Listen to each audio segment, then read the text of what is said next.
Hello friends and welcome to the Southern Mountain Kitchen. Today we're going to make chunky cookies with oatmeal, pecans, chocolate, and peanut butter chips.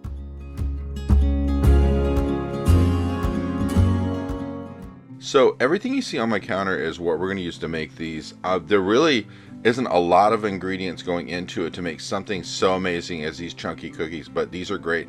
They're not thin cookies. These things bake up thick.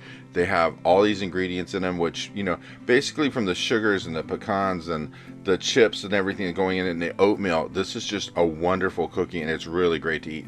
So we're going to start off with about 3/4 of a cup of pecans, which we are going to chop up because we don't want really large hunks of these in our cookies. The bag that I got were halves, so that's why I'm chopping mine into smaller pieces. If you actually bought the bag that's already chopped up a bit, you don't have to do this part, but you do need 3/4 of a cup. So we're going to go ahead and chop these up to where they are smaller pieces and get them ready to go. You can go ahead and preheat your oven to 350 degrees. This will take about 15 minutes for these to bake. So we want to get that hot before we get the cookies into the oven. So once this is all chopped up, we're going to move on to our next step. So you're going to need a half a cup of butter, which is basically one stick. If it is cold, we're going to hit it in the microwave just to actually melt it, try to soften it up a bit to where it's actually more usable. Then once it is, go ahead and put it into a large bowl. And then to this, we are going to add in a half a cup of brown sugar.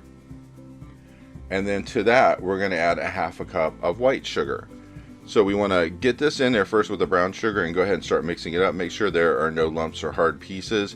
If they are, once you start mixing it, you notice you have them, go ahead and get those out of there because there's a chance they may not break down. It just might be one of these things where it's just a hard piece of brown sugar that isn't going to go anywhere. So you want to go ahead and remove it if it's there, and just keep mixing it up until you get rid of it. And then after you do that, we're going to add in the white sugar. So go ahead and keep mixing, and once we get this ready, we're just going to pour this in here, mix this up, and get this all blended together before we add anything else to it. So once you get this smoothed out, you'll know that all of the sugar is broken up and it's ready to roll. We'll go on to our next ingredients. Just pay attention that you don't have any lumps of anything hanging around anywhere from the sugars in this, because brown sugar is famous for leaving you with a lump of something every now and then. So once this is done, we're going to add some vanilla extract to this, and we're just using about a teaspoon. And then we're going to mix that up. And once this is completely mixed through, we're going to need one large egg.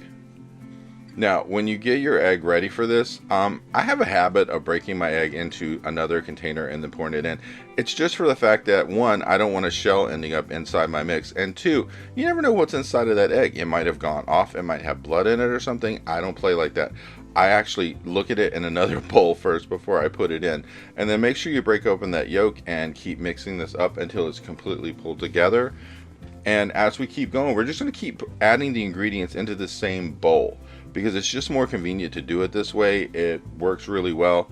Now, once we are finished with that part, we're going to add 1/4 of a teaspoon of salt and then 1 teaspoon of baking soda, and then we're going to mix that up and make sure this is all incorporated. Now, I switched from my whisk to a spatula at this point just for the fact that this is going to start getting stiff, and the more you add to it, the stiffer it's going to get. Now, we're adding 1.5 cups of all-purpose flour to this, and this is where it's going to start to get stiff because as you're adding these things in that are more solid, like once you get to the oatmeal, the pecans, and all these other things, they're really going to stiffen this up a lot. So go ahead and mix this until you get that flour totally incorporated into the wet mix. And make sure that you scrape the sides of your bowl and everything so we can get as much in there as possible, but without leaving any of the things that we need. And once this is totally mixed up, you're going to need some cinnamon, because this kind of gives it like a little bit of an edge and taste when it's baking up. So we're going to use a half a teaspoon of cinnamon, and then we're going to mix that through. And then we're going to get ready with 1 cup of oatmeal coming in next on this. There's just something about the fact that when you add this oatmeal to it, for one, it just gives it a lot of body, but it gives it a really great taste for what we're doing here.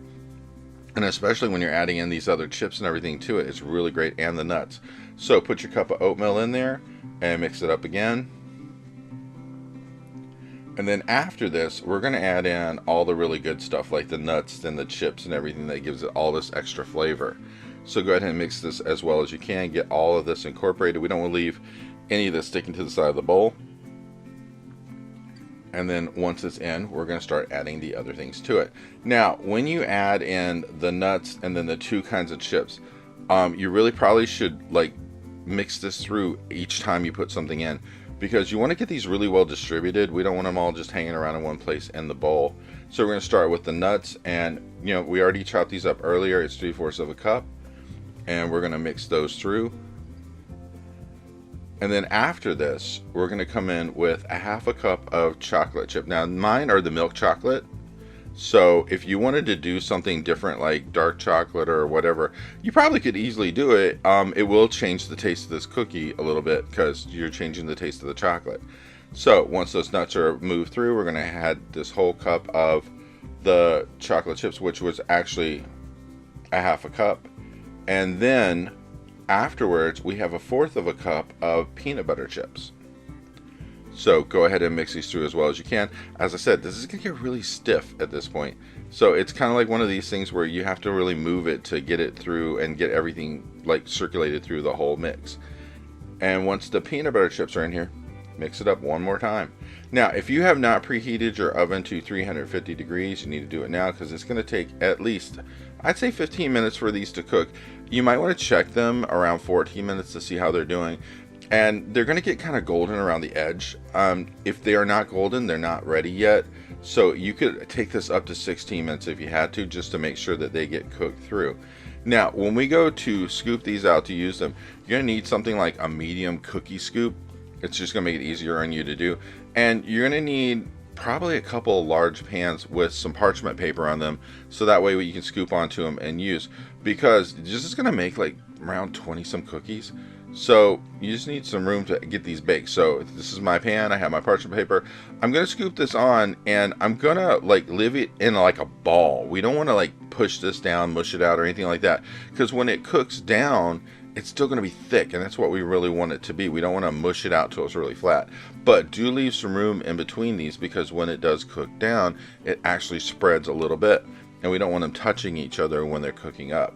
But you could probably fit up to 8 of these onto a sheet when you're doing this if you have a large pan. And just go ahead and get all of them on there. Make sure your oven's at 350 degrees. Like I said, around like 14-15 minutes here. We're going to check it and make sure that they're done. And then we're going to go ahead and just, I made up 2 of these pans to do mine with, and these are mine when they came back, and they're already cooked and everything.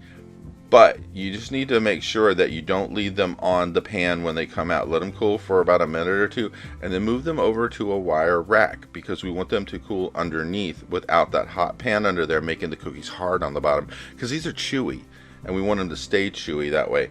So just go ahead and move them to a wire rack, let them cool for about 5 minutes. You're good to go. You can move them and do whatever you want with them after that. But this is what mine looked like when it was on a plate, and I gotta tell you, these had the best taste, and this is something that's really great to have just anytime.